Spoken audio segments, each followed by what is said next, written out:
How's it going, everybody? It is Pilot Flame, and we are back with another deadline-ish stream for Game Week 6 here. I have to do the stream the day before, or the night before, rather, because I won't be in time for the deadline, which is a lot earlier this week. So we're actually going to talk about how that potentially impacts transfers. We're also going to talk about the Spurs double up. Son and Kane, are they too essential to not go without? We're going to take a look at some of the fantasy football scout members area tables and that sort of stuff that I've been kind of paying attention to. And we're going to see my lineup as it stands. If you haven't done so already, make sure to like, follow, subscribe, all that good stuff on YouTube, Twitter, and Twitch. It is greatly appreciated. I have my lineup video explaining my transfers and that sort of stuff in brief, but we're going to be talking about them a lot here as well. So without further ado, let's get into it. So we got our team up on the screen here. We got all of our updated values from last week. Let's start off by talking about the deadline really quickly here. I like how they have this little team news thing now. I never actually noticed that, but that's pretty useful, actually. So here, the local time for me will be 2:30 p.m. For the deadline. So for anyone who's on EST, that's 1:30 p.m. So I will be out. I won't be around for the next two game weeks for the deadline itself. So I have to do it slightly earlier, which is why I like it a little bit better when it's like 1 hour before it's crunch time, or 1.5 hours, whatever it may be, and it's crunch time. But nonetheless, we still get to do the deadline stream, and I get to use my proper mic, which is nice, and I don't have to whisper when we're talking on the deadline stream, which is it has some pros, it has some cons, but yeah, we'll start off with the fixtures here, just really quickly. So, what does this mean for transfers overall? Well, players that you potentially wanted team news for. So, as an example, Spurs played tonight, as well as Arsenal. If you wanted team news from them, their press conferences might be embargoed until tomorrow night, potentially. Because typically what they'll do is they'll do a press conference for the game that they just played, and then they'll do a press conference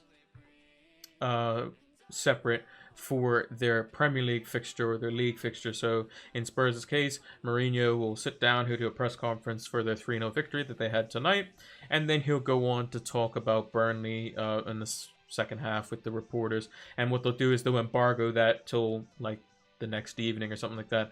Unfortunately for us, if he has anything important to say and it's gone past the deadline, then we can't use that information, which is kind of bad. But at the same time, it basically makes it so that we have one less day for price rises to have to deal with, or potentially, work our transfers around if that were to be the case. So let's run down the fixtures here. So I did my predictions for these. You can check them out over on Twitter. But Leeds and Aston Villa to kick us off here. So Martinez, can he be able to stop the murder ball that Leeds like to play? He's probably going to get a lot of shots in this game. I would expect him to pick up some save points. It's just a matter of can Leeds score, as they weren't able to do that versus Wolves. So that should be an interesting dynamic. I don't have any Villa players in this game, nor do I have Leeds. Actually, the first two games of the week, so Leeds, Villa, West Ham, and City, I don't have any players in those, so I have to sit down and just watch the games as they unfold.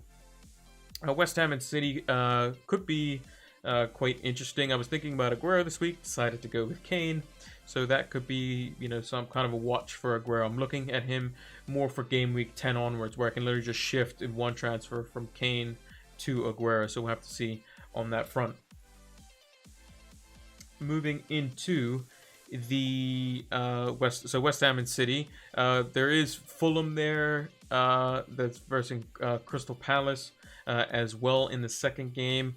So in the City game, you have Foden, you have Antonio, you have Bowen, these sorts of cheaper assets to kind of look at. Fulham and Crystal Palace is just going to be a pretty boring game. It's more or less going to be I think Mitchell. Is it Mitchell? What's his first name? I know it's Mitchell's his last name. Tyreek Mitchell. I couldn't remember what it was. So you have Mitchell going in that game, and will he be displaced by Patrick Van Arnold, who is is back, and he made a substitute or a bench appearance, as it were. He stayed on the bench for the game. I may have got subbed on late. I can't really remember. I don't really pay too much attention to the Palace games, but he could potentially be in there. Matthew J, how's it going? Glad that you can join us. We're just going through the fixtures here. So yeah, you also have Mitrovic in that game, who I just got rid of. So I hope the Palace keep a nice 1-0 and Mitrovic misses another penalty. That would be fantastic. Just make the AC a little bit cooler in here. So yeah, and then again, if Mitchell's gone, then we'll have to be looking for, different budget defenders. Again, we still don't know the how or whereabouts of Ferguson and whether he's coming back. I still have him in my team. I've hung on to him this entire time. He hasn't looked like he's gone down in price or anything like that, or looked to do that. So we're going to hang on to him. And then the exciting game of the week is Manchester United versus Chelsea. My team versus Chelsea. I was a bit worried going into this set of fixtures, but now a bit more calm, a bit more comfortable. If we go with the back three, if we basically play the same or similar style team that we did versus PSG, I think we'll cause Chelsea a lot of problems.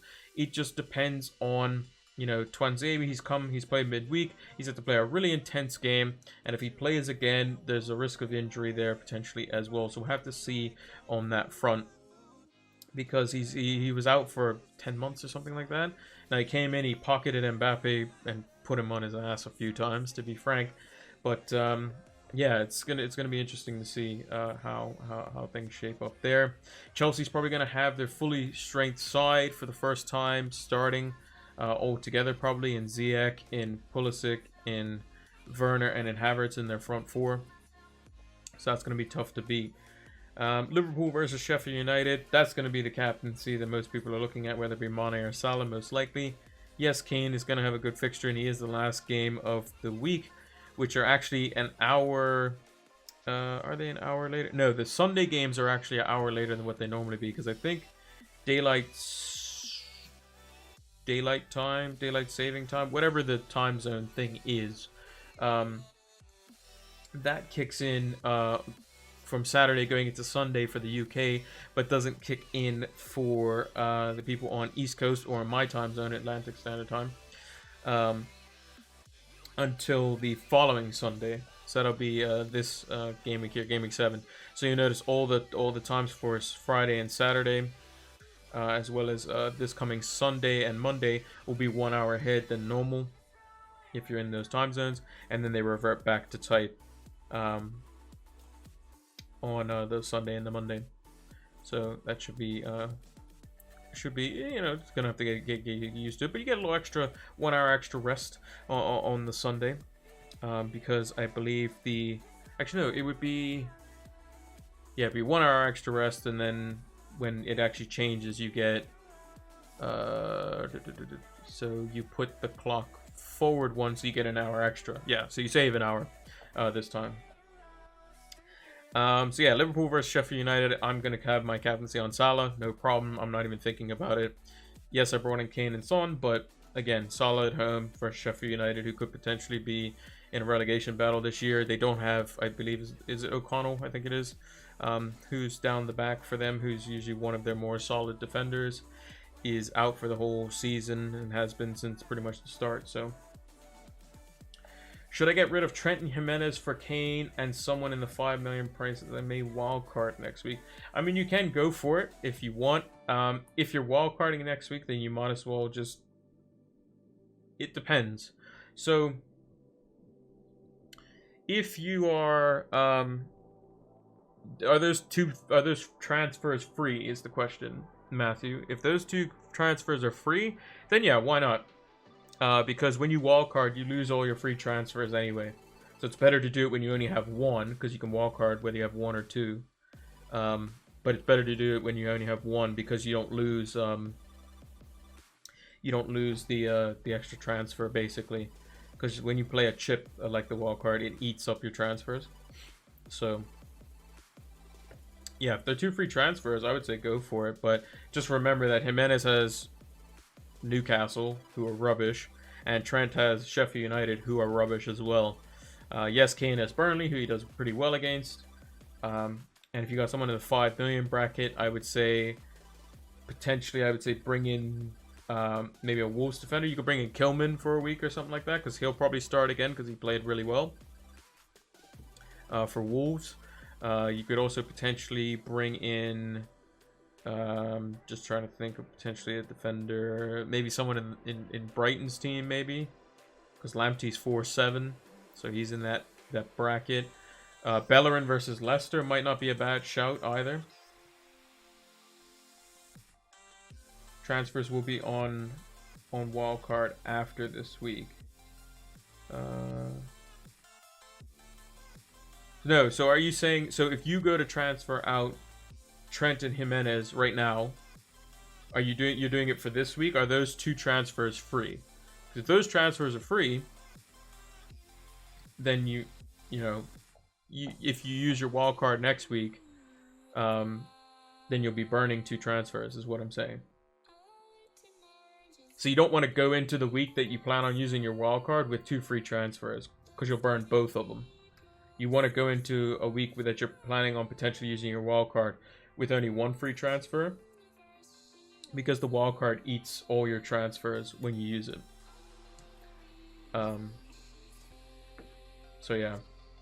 So like me this week, I had 2 free transfers. I used 2 free transfers and I took a hit as well. I'll actually go up to my team briefly. So I took out Trent because I thought Robertson was performing better, and I'm kind of wary of Liverpool's potential defense. Yes, it is Sheffield United, who can't really score much, but I thought that Lamptey is looking good, so I brought him in. I had to bring in a cheaper defender in order to do that, to get funds for Kane, because Mitrovic was awful. Brought in Kane, brought in Son for Fernandes as well, because Fernandes' fixtures are bad in the next 3. So that's what I've gone ahead and done. So basically, Trent was my, we call it a cash cow. Basically, someone who can give you a whole lot of money. So initially, I could have just done, if I wanted to, Trent down to Lamptey, and then Mitrovic up to Aguero, I think it was. So I was like 0.2-ish short. So I just did Fernandes to Son. I was thinking about other things, but I thought Son was just going to be better than just bringing in just Kane.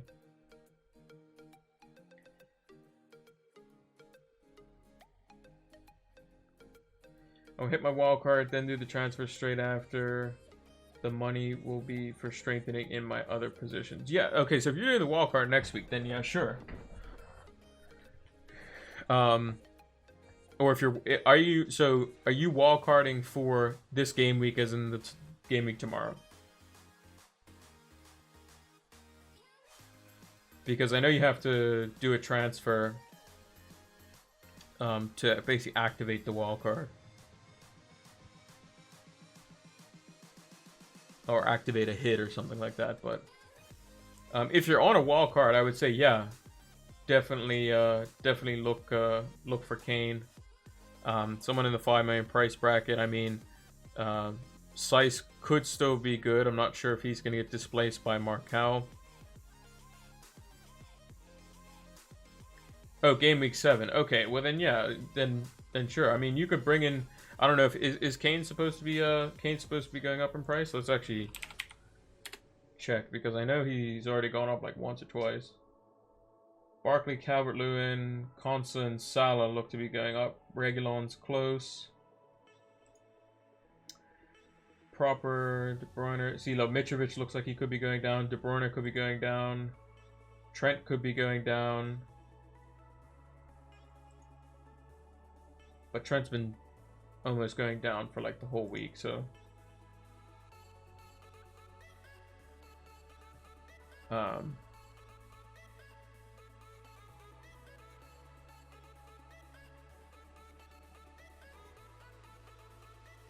yeah, I think Jimenez has a really good fixture this week, though. The only problem is that their attack doesn't really, show me much. But I mean, Newcastle's terrible, so it could be a bit interesting in regards to that.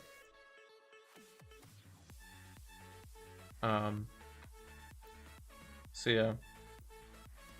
Where were we? The Sunday fixtures. Southampton versus Everton, that should be quite interesting. Wolves versus Newcastle is probably just going to be a slow 1-0 for Wolves. Arsenal Leicester could prove to be something, but I think both attacks are quite weak at the moment. And their defenses are getting better, I would say. Brighton should be one-way traffic versus West Brom, and Spurs should be one-way traffic versus Burnley. In regards to that. The one thing that I'm actually struggling with right now is potentially subbing in if I want to put Mitchell in over Castagne, because if he's either going to play or he's not going to play. The only thing I'm worried about is he doesn't play and then he comes in on as a sub because like Van Arnhold like hurts himself again. You know, that's the one thing I'm worried about.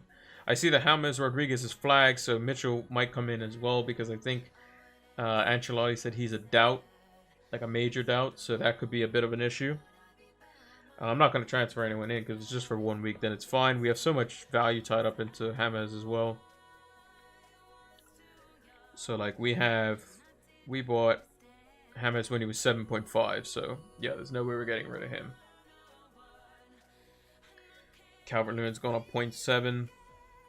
We got Kane before he went up to 10.8. We got Ings before he went up.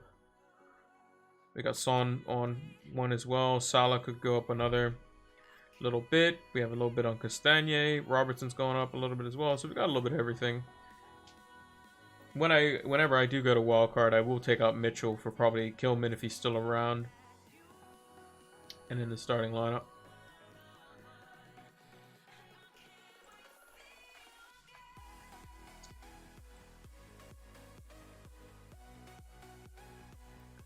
Let's take a look at some of the tables here. So we're going to take a look at just the season ticker here.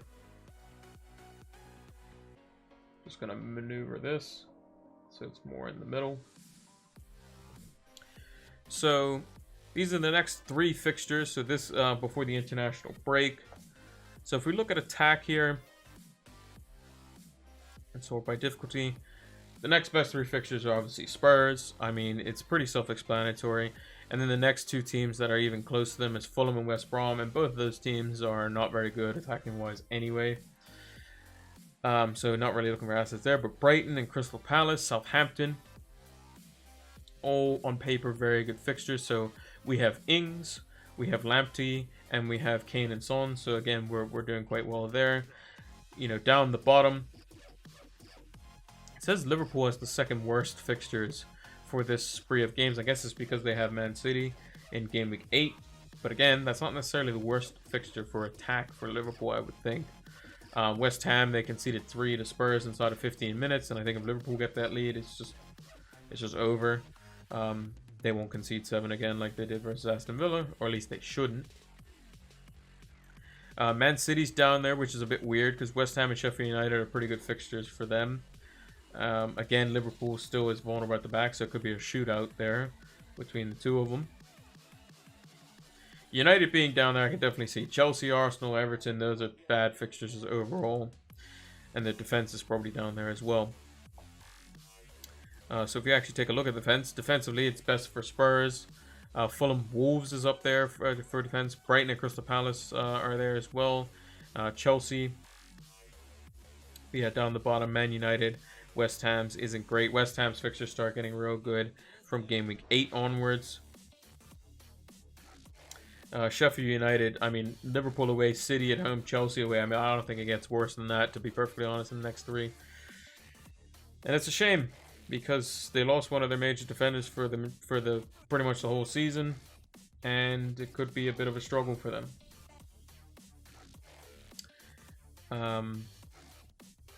So yeah, it's a bit unfortunate there. One of the other ones that we always take a look at is the goals imminent table. So this is a table by which it's the likelihood that someone is going to or is close to potentially scoring. So Che Adams is on that list. He's dropped in price down to 5.8. He did score, I believe it was last week. I think he got a goal and assist for himself. He should have definitely had at least 1.5 more goals than what he already does. Souček, he can't rule him out versus City this week.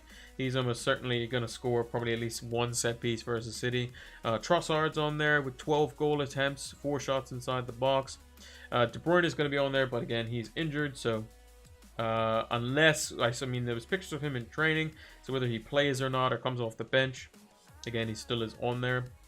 Harvey Barnes is definitely due a goal, almost certainly.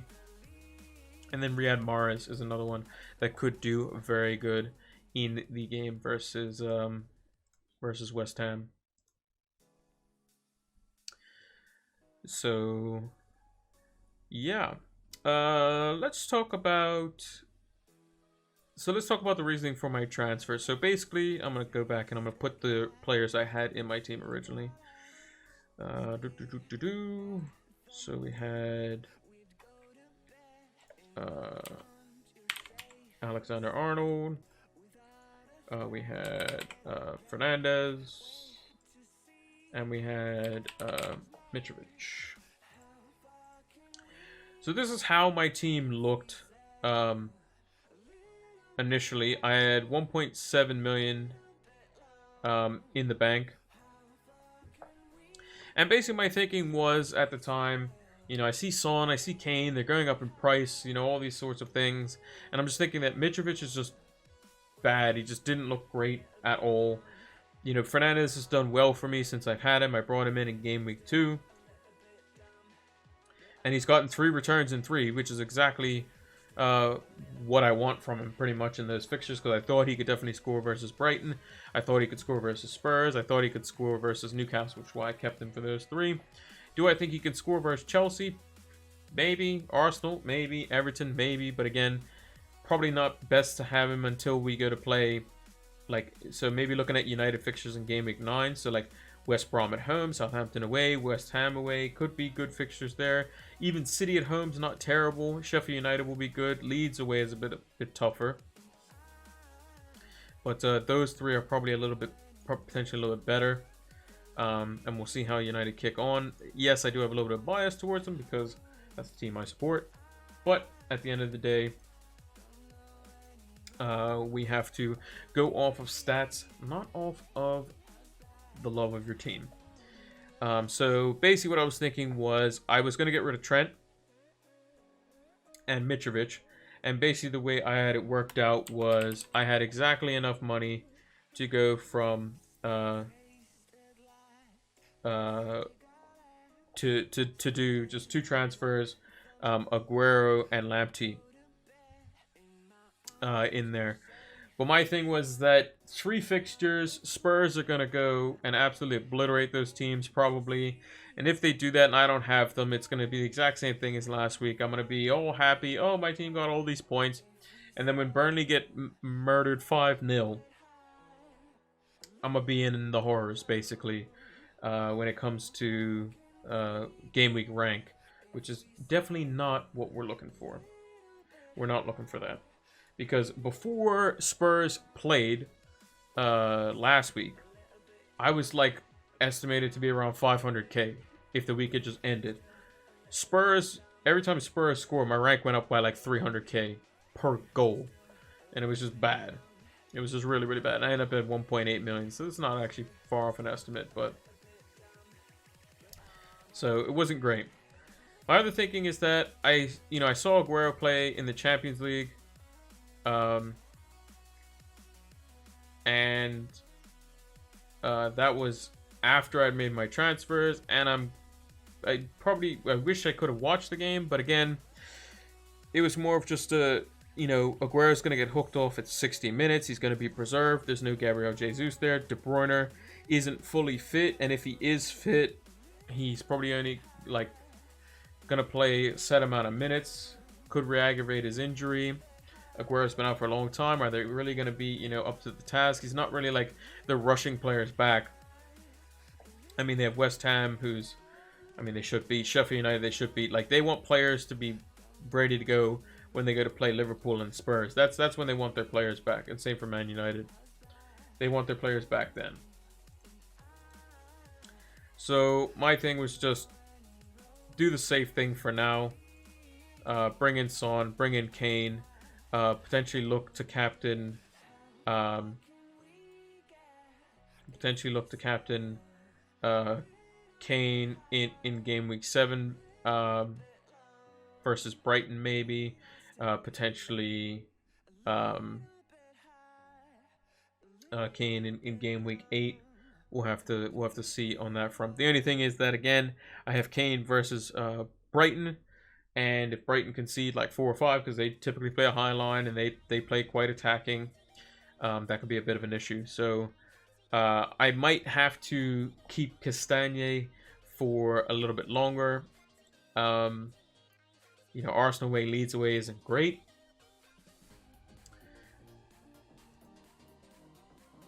Ideally, I don't want to play Lamptey versus Spurs, but if he's the one player that I have to sacrifice, then I'm going to do it.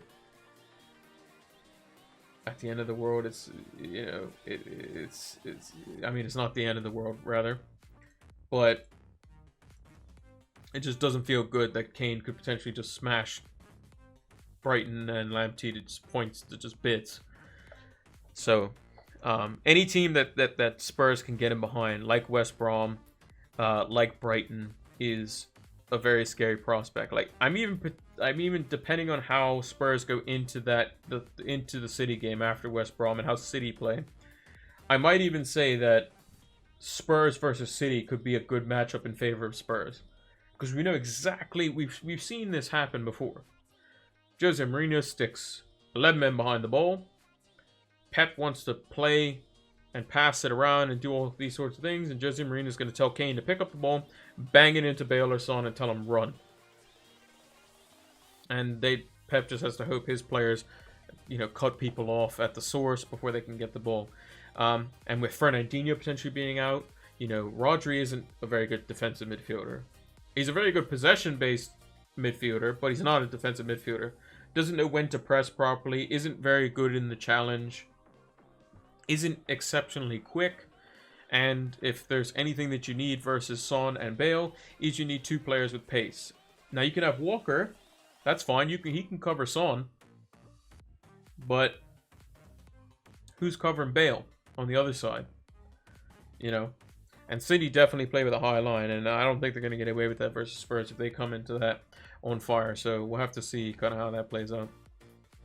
So those are my transfers that I did. So I have 0.9 in the bank remaining. That's going to be a little bit of a cushion, so we can potentially do some other things as well. So at the moment, I'm kind of eyeing up like potential changes I want to make is McCarthy potentially, Castagne at some point potentially, because their defense just looks all over the shop. They kept a clean sheet tonight in Europa League, but that's not really saying much. Podence, in the next couple of weeks, he's probably not going to be as good. Up till game week 9 maybe, but I can see him getting rotated at some point, mainly due to the fact that I think the Wolves are just a better team with Traore in it. Now, Traore could play right wing back, which means Semedo sees time on the bench, but I think they brought him in to play in pretty much game in, game out, like they did with Doherty, with the occasional benching. I just think that it's either Podence or Neto that gets the hook, and I just hope it's not Podence. Because we have a situation where James Rodriguez is going to be on the bench. Probably 80-90% sure. It's definitely up there. What is a 25% chance of playing? Yeah. So Ancelotti said he doesn't think he's gonna make it for the game. So that could be a bit of an issue. So if he drops to the bench, then we have to rely on Mitchell to come in, or Burke, because Ferguson ain't playing. If you could only have Kane or Son in your FPL team, who would you have? Because when I wildcard, I may get Kane, but sell Son, so I have more budget. If you could only have one and you could do any type of transfer you want, I would get Kane. And then the reason, well, it depends. So if you think that you're gonna favor Aguero over De Bruyne or Sterling when City's fixtures get good, get Kane. if you're gonna favor Sterling or De Bruyne's fixtures when City's fixtures get good, get Son. Because it's easier if you have extra little bit of money in the bank, which you can prep by that time, which is game week 9 when they play each other, and game week 10 when City's fixtures get good and Spurs start playing some tougher opposition. You can just do a direct swap. So Son at the moment, if you were to buy him right now, is 9.4. He's just over 2 million away from Sterling. He's going to be a bang on 2 million because De Bruyne could go down in price to 11.4. So if you have 2 million and you have Son currently in your team, and you can sell him for 9.4, and De Bruyne goes down one more time, then you just need 2 million, and you can do that swap no problem. Kane, you can go from Kane to Aguero at any point because Kane's price is higher than Aguero. So just depends on how you want to do it. Now there are some people that are potentially looking to go when the fixtures change in game week 9 and 10. So like City's fixtures. So in game week 9 they play Spurs. In game week 10 they play Burnley. So let's say game week 10, Burnley at home, Fulham at home. Then they play Man United, which isn't necessarily good or bad. And then West Brom at home. So like those four, like 3 out of those 4 fixtures are ridiculously good for them. So that could be when you want to jump off the Spurs ship and jump onto the Manchester City one. But yeah, that's kind of how I would look at it.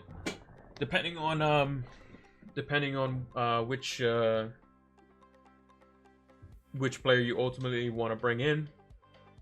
Now there's a bit more flexibility with having Son and going up to a City mid, and that's because you can go to either Sterling or De Bruyne, whereas with Kane you're probably going to just Aguero. Like there's an unlikely chance that, let's say Jesus comes back and Aguero gets injured again, then you bring in Jesus, but you can always go from like Jimenez or Calvert-Lewin, something like that, up if you wanted to. So like if let's say I wanted to keep both Kane and Aguero, and I thought that let's say Ings gets injured or he's just been really bad or what have you. So let's see, like game week 9. So like game week 9 he plays Wolves, which isn't the best fixture. Man United at home could be good. I mean, Ings has scored against us recently. Brighton, he could potentially score against. Sheffield United, he could potentially score against. So, like, it's not the best run for Ings. Like, there are some good fixtures here and there. So, like, Everton, he can score. Same with Villa, same with Newcastle. Wolves will probably be a bit trickier. United, he could probably score. Brighton, he could score. Sheffield United, he could score. Arsenal, maybe. City, maybe. Fulham, yes. West Ham, yeah. But by then, this is where you're wildcarding if you still have it. So like me, I still have my wildcard, and I'm planning on trying to keep it for as long as possible. And if I can keep it all the way up until, game week 16, that would be fantastic. Because it would just make it so much easier for me to swap to players in the double game week, because there will be a double game week in game weeks like 19 and 20 or something like that. So the way the season has been compressed, there's going to be some teams that play their extra game in like the first or second week in January, and then there's like teams that are going to do it like 2 to 3 weeks later or something like that. They said something like that. I don't know the exact details, but it was something of that sort, which would mean that there's going to be double game weeks around that point. That is also around the time when FA Cup ties start happening on a more frequent basis. You have the latter stages, whether it be the semis, the quarters and semis and all that sort of stuff of the Carabao Cup. You have You have Champions League and Europa League knockout rounds starting in, I believe it's the February. So there are definitely going to be double game weeks. And I can't remember if there's actually an international break somewhere there as well. Let me actually check that. So let's see.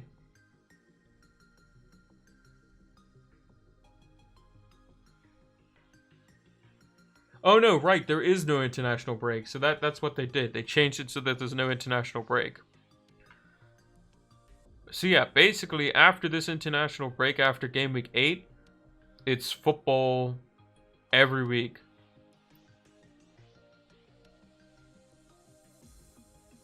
So like you see here, there's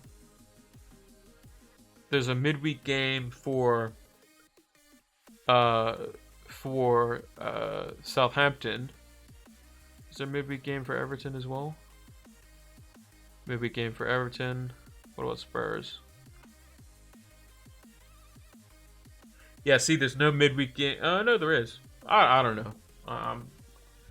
They said something like that, whereas like somewhere in January, beginning of February, there's going to be games where teams have to play like their midweek game or something. But that's good. There's no more international breaks after game week. Once game week 9 starts, which is nice. I don't even know why they did international breaks in the first place. You know, the season's compressed enough as it is, and you got people going out and playing these international games cross league, spreading the virus around and all that nonsense. So it just doesn't make sense to me why they would do it. Like, I understand they still have qualifiers and stuff, but like, what you could do is just finish all the domestic leagues, then finish all the domestic cups, then do all the European stuff. The European Cup, so like Europa and Champions League, how they did it last year, and then just do all the international stuff. That's what I would do, but hey, I'm not the one that gets paid the big bucks.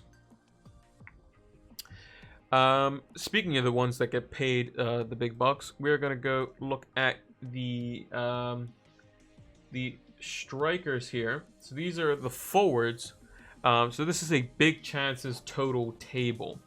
So basically what this is showing here is, let me move out of the way. It's this shows all the I've just selected a few of the well-known strikers that we all know, and I've organized it by XG non-penalty. So XG means expected goals, so these are the amount of goals that they were expected to score based on the number that they did score. So at the top of that list, you see Calvert-Lewin at 4.27 expected non-penalty XG. So he's at the top of that list. He's got the most big chances this season as well, with 8. He's got the 3rd highest goal attempts, and he's got the 2nd highest shots on target. Now these are just for forwards. These aren't for midfielders as well. So it's just quite interesting to see. So in terms of who's up there, Antonio's up there, Adams is up there, so he's obviously on the goals imminent table, looking to potentially score. Maupai is up there, having scored a beautiful penalty versus United himself. Richarlison's actually middle of the table, but he's suspended for 3 games. Jimenez has 3 goals, but his non-penalty, I think one of those was a penalty. His non-penalty XG isn't very high either, which isn't great. Ings is actually down the bottom there, but he has 4 goals, and we've known in the past season that Ings is quite clinical. Aguero is going to be quite low, he only played 60 minutes. Vardy is, as you can see, 6 big chances, 7 goal attempts, 5 goals. 4 of those, I believe, have been penalties. So you can see why he's down at the bottom. But if you sort it in terms of big chances, Vardy goes pretty much straight to top 6 big chances because 4 of those were penalties. And only 2 of those were from open play. Whereas if you look at Timo Werner, he's had 2 big chances total with 14 goal attempts and 2 goals. So basically he's a perfect ratio. Same with Ings, 4 big chances, 4 goals. very efficient. Who else is like that? Calvert-Lewin, 8 big chances, 7 goals. So again, putting away the very big chances that they're getting. And I believe what quantifies a big chance is basically like something of a certain XG value. I want to say it's like 0.5 or higher. It's considered a big chance. And 0.5, for those that don't know how XG works, basically the XG stats. So if I say Calvert-Lewin's XG for this shot is 0.5, that means if he shoots that ball once, he has a 50% chance of him scoring from that position based on historical data.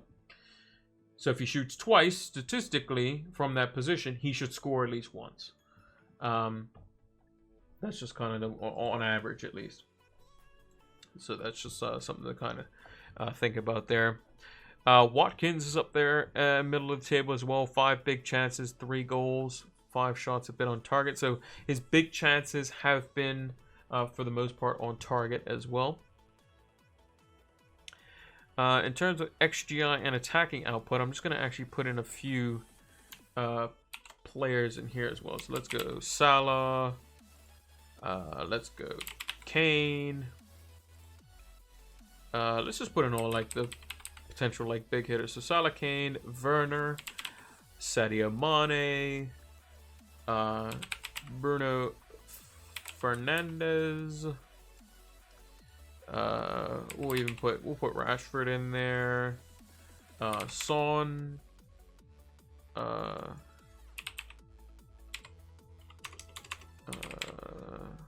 have to go through all the different Sons in here. I'll even put Bale in there because why not? Who else would there be? Callum Wilson would be in there. Let's put Havertz in there as well. I mean, Aguero's not going to be in there, but Aguero, Sterling. We can drop Mahrez in there as well. We'll put in Vardy just for good measure. We'll put in Harvey Barnes. Am I missing anyone in particular? I mean, Aubameyang could probably go in there, I guess, but he hasn't been doing too much. And then we'll go with like the outsiders. So we'll go with Ings. We'll go with Jimenez. We'll go with Calvert-Lewin.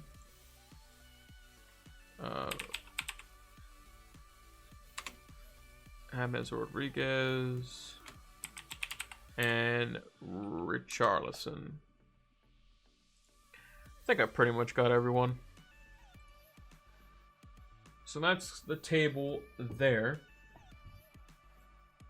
Let me just move this across just a little bit so you can at least see the number. So yeah, let's take a look at the expected goal involvement. So in terms of expected goal involvement, Kane is at the top with 5.41. Salah is next. Mane is there as well. If you look at the number of big chances, actually, let's just look at big chances. So Mane is actually second with number of big chances. He has the same number of big chances as Son, but Son's created double amount of chances that he has. Whereas, like, Salah's only had 4 big chances. 2 of which were penalties. I think that's how it calculates it, which is quite interesting. Riyad Mahrez has created 6 chances. Aubameyang's had no big chances. Doesn't get very many shots. So like if we look at number of like shots inside the box as a metric, like Aubameyang's only got 4. Like people were saying Havertz is playing bad, and Havertz has 3 shots inside the box. And he has 3 out of his 5 shots on target. So again, Aubameyang is just not really doing too much. Fernandes is at 10 shots, which is, you know, respectable. I mean, he does take some pretty long rangers from time to time, which can kind of you know, lower his shot stats, as it were. But he has a very high expected goal involvement. Like, pretty much if United score, it's probably Fernandes helped out somewhere, whether it be a key pass, a penalty, you know, a goal from open play, a set piece, an assist. The one thing that I will say about Fernandes is that if Telles plays as well as he does and keeps his position, whether it be left back or left wing back, Fernandes could see his set piece, you know, taking ability go down significantly, because Telles' whipped, you know, free kick from the, you know, the in swinger with his left foot is amazing. From what I saw, like, if we had Maguire, we probably would have scored at least one more, because he's a little bit better in the air than McTominay is. But shots inside the box, Timo Werner is up there. 12 shots inside the box from his 14 total shots. So in terms of his underlying stats, it's pretty similar-ish to Jimenez. He's providing a little bit more in the creativity side of things. His XG is similar, but he's just underperforming in terms of, like, his, you know, his goals minus his XG. So he's not as clinical as Jimenez when he does get a chance, I guess. So Jimenez is, when he does score, he's scoring from a lot more trickier situations. So maybe you say there's a bit of good fortune involved there. So yeah, could be a bit interesting. But if you look at, like, Jimenez and Ings and Werner, these sorts of players are all in and around the same area. And then you just have Calvert-Lewin, who's just been fantastic. 20 shots, 17 inside the box, 12 shots on target. Ridiculous stats. I think also from his... from, like, the amount of goals that he scored under Carlo Ancelotti, I think, like, they did a stat on this, but basically, like, there's a very large percentage of them that are one-touch finishes. So what does that mean? So basically, the ball's played in, and he's either kicking it or heading it or kneeing it into the goal from that one touch. So basically, he's shooting on the first touch that he gets. And he's not even on penalties, which is another thing to kind of consider. Mind you, if James is out, that'll probably mean Sigurdsson is on penalties. So if somebody wants to take a 1-week punt before a potential wild card or something like that, then I say go with Sigurdsson maybe. Because I can definitely see them potentially getting some set piece involvement, maybe a penalty. They are versus Southampton, who you know, they play a high line, and they could definitely get some easy 1 fouls and that sort of stuff. It's gonna be interesting to see how they play without James. Also, Richarlison, like we mentioned, is suspended as well, so that's gonna be an interesting dynamic. So we have to see on that front. Who else we got here?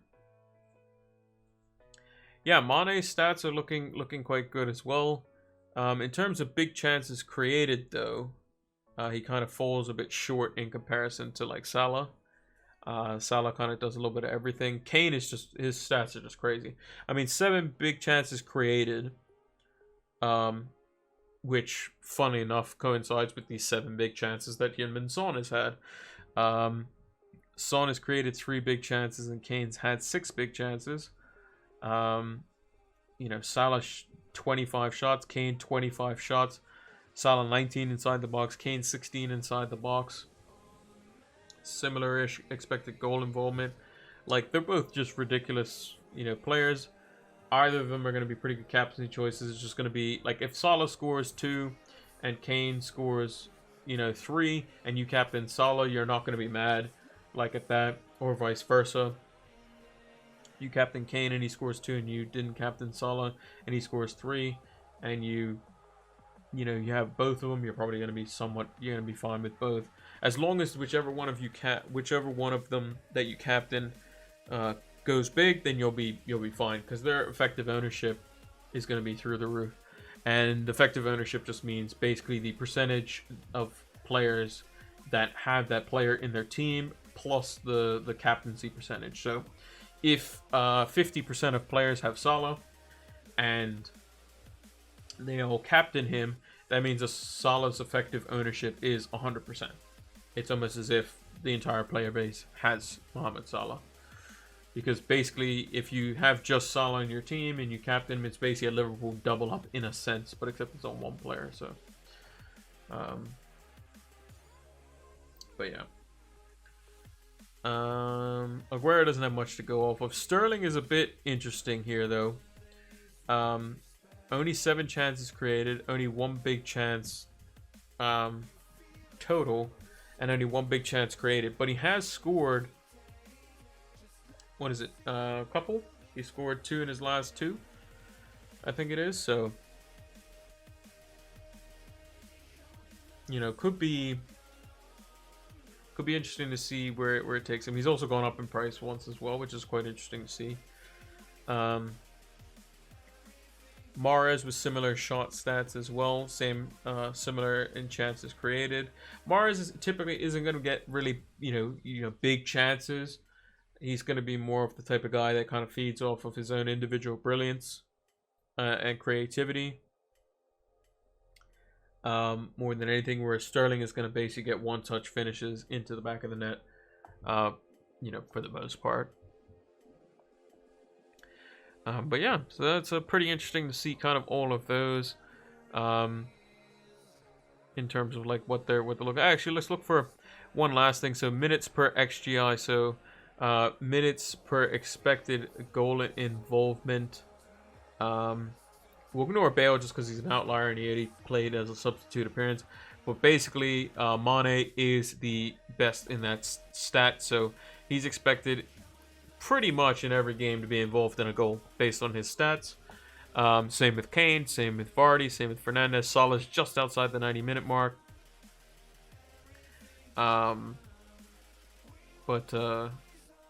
Yeah, it looks quite good. But if you look at players down like the bottom, I mean, like Havertz, he's not expected to be involved in any goals. Jimenez is way down there. Sterling is way down there. Mahrez is way down there. Ings is actually a lot lower than I thought he was going to be. Yeah, just interesting to see some of these stats. Then if you haven't done so already, make sure to go on the Fantasy Football Scout members area and subscribe to that, because they have a bunch of lovely stats which we will be referencing quite a lot over all our videos, as well as over on our streams and that sort of stuff as well. So very, very useful. But yeah, so just some closing thoughts here. I don't think I'm going to make any transfers to rectify James Rodriguez being out. I'm just going to bite the bullet and hope Burke or Mitchell plays. And hope that everyone else in the team plays. Podence, if he doesn't start, will probably come on as a sub. Castagne, Lamptey, Robertson, Son, Salah, Kane, Ings, Calvert-Lewin, McCarthy, they're all going to start, almost certainly. It's just a matter of if Mitchell or Burke will come on, because Burke was not in the team, I don't think. But I think he's fine now, so we may see Burke and what's it called? Brewster start up front for Sheffield United. Now, I don't want them to score, because if they don't come off my bench, that would be bad. And I want Robertson to keep a clean sheet. And I'll just take the 2 points if James doesn't play. If he does play, then fantastic. Then I obviously want him to play. Yes, he is going against McCarthy, but assuming it's not an absolute battering, then it should be okay. I mean, Ings can score as much as he wants versus Everton, to be perfectly honest.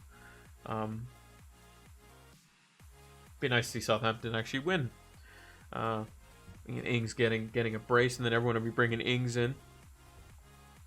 That'd be nice to see, and then my team would just basically become the template. That's always the dream, because then you get the most price rises. But yeah, we just need Ings to go up in price one more time, and then we'll be will be a-okay. And I think he could definitely do it in the fixtures that he has. You know, Everton have Jordan Pickford in goal, so he's not great. Southampton away is a lot better of a fixture than they are when they're at home. Newcastle is rubbish, so again, looking okay going into the international break, which is where we then have to worry about players getting injured and all that sort of stuff.